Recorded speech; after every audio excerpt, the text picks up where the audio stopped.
Okay, so I'm going to try to knock out China and Australia here in one go.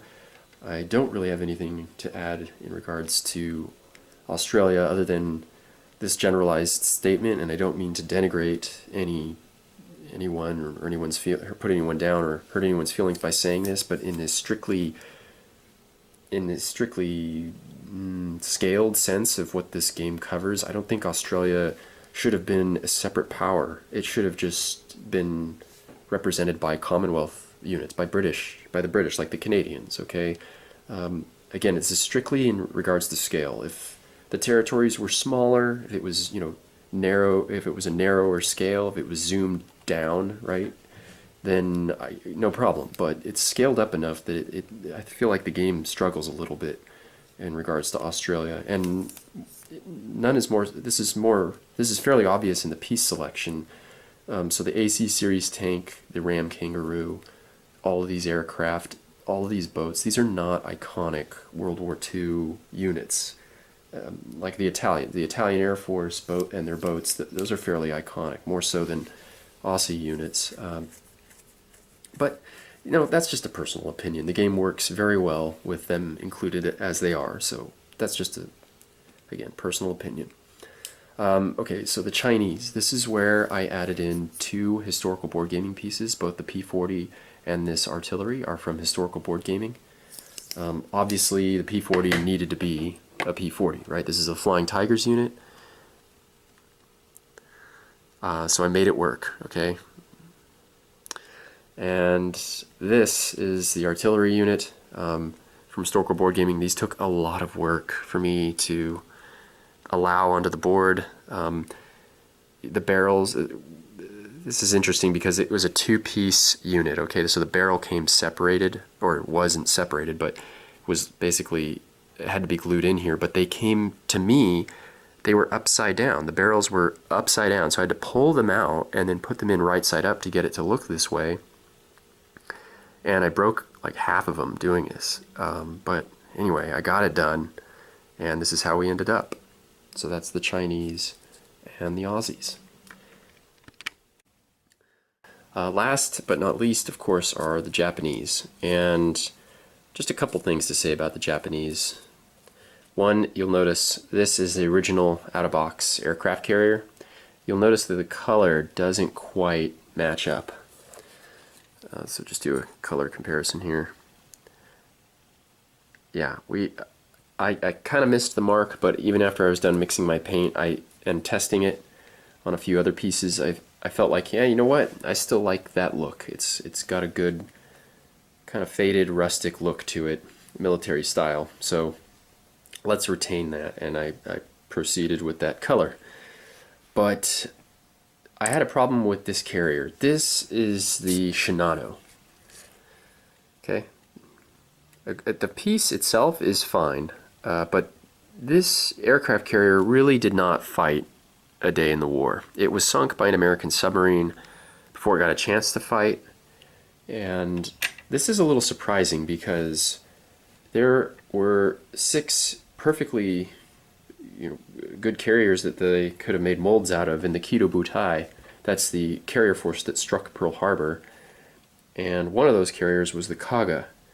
And fortunately for me, I had Axis and Allies 1941 come to the rescue again, because they managed to fix this historical error, in my opinion, and replaced the carrier with the Kaga in that version of Axis and Allies. So I was able to order a bunch of these off of Historical Board Gaming and add them to my kit, replacing all of the Shinano class aircraft carriers. Another thing, a real strong pet peeve of mine is when customizers will knock off the landing gear on both the Stuka for Germany and the Val for Japan.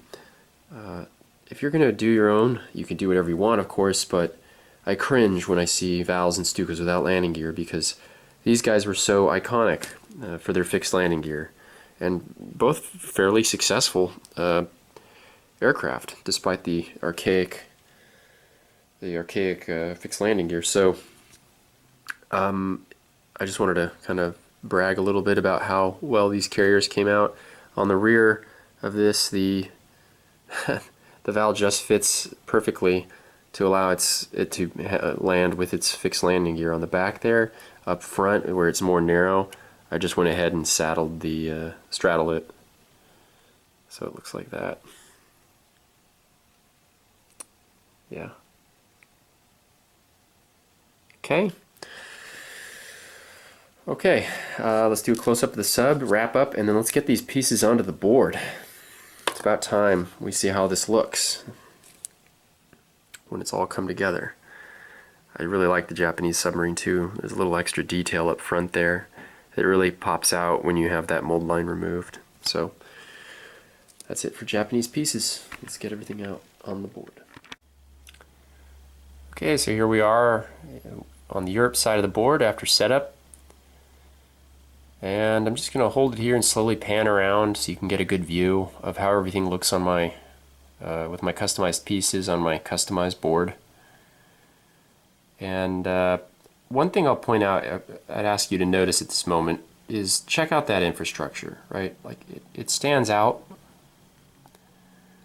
a little bit more than just with the out-of-box pieces, because they have their own pieces, yes, and of course they're also all painted the same color of white.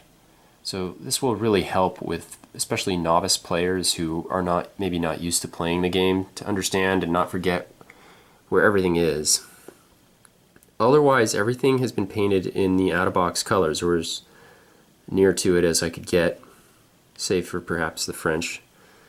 Took a little bit of a liberty with that color of piece, but I think it's improved. I like to keep everything chipped, except for aircraft, clearly. That's not because I want to show off all my planes. That's because, again, aircraft are just so powerful that they really do deserve their own, to be represented by their own piece. Otherwise, I do try to keep everything clean and neat in terms of chipping. Nothing excess, nothing confusing. Let's take a look at the Atlantic here. Notice those U-boats just looking clean and neat out in the Atlantic. And of course, with the United States over here.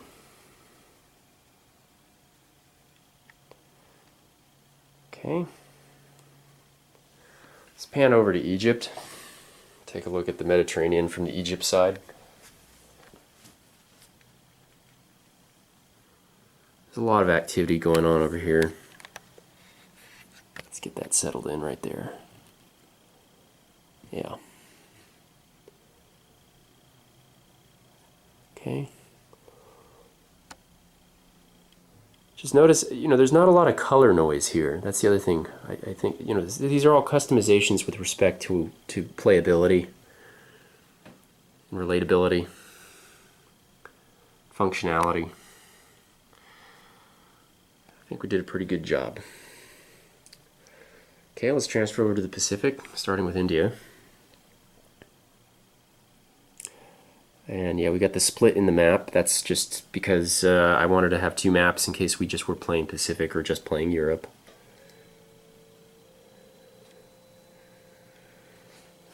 Japanese came out pretty nice. Oh, we got a little tipped over here.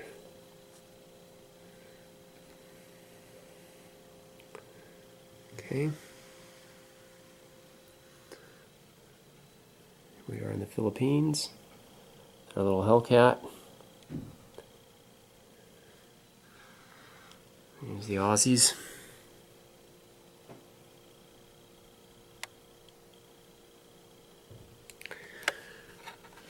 Let's take a look at the Carolines, then the US, and then we'll wrap up.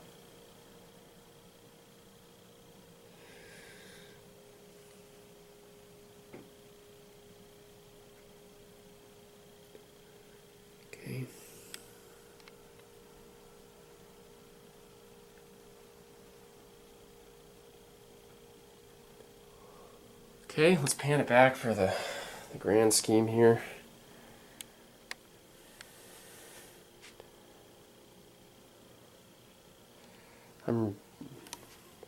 This must feel how everybody else feels who does a full-blown customization.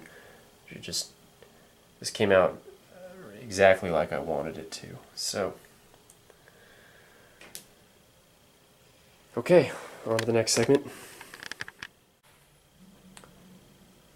Last, I'm going to cover the way I stored my pieces, because I think this might be something that's a little bit novel.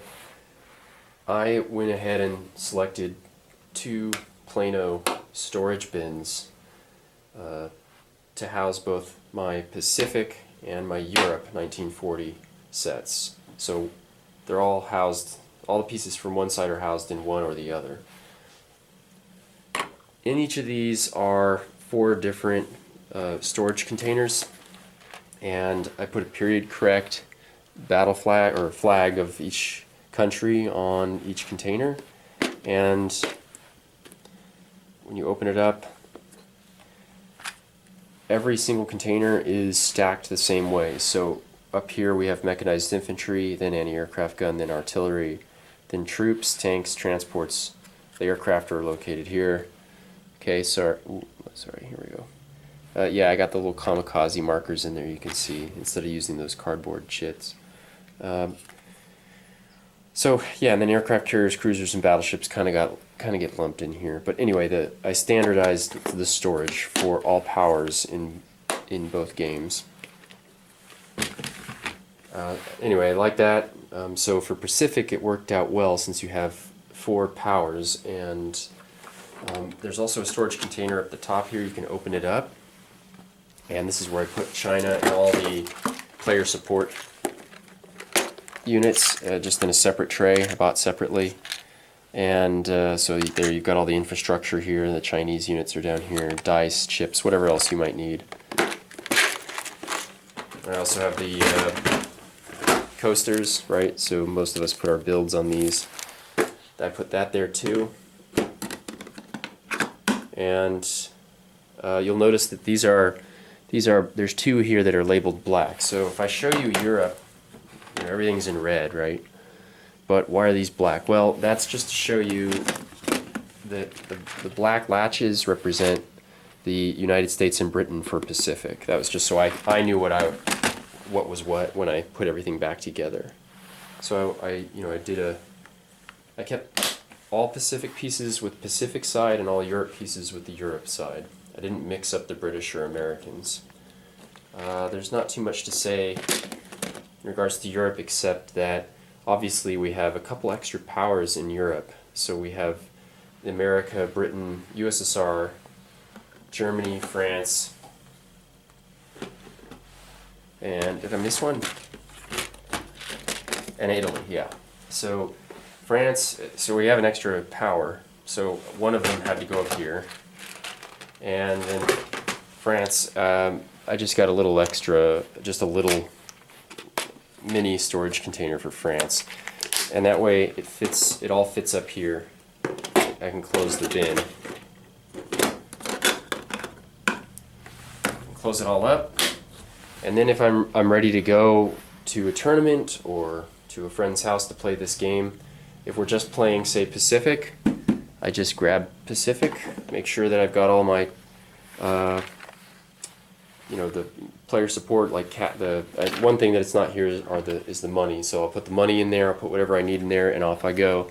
If I'm playing in a tournament, then I grab both, and we're out. This concludes my customization video. Thank you for watching this. All the best from the Good Captain, and bye-bye.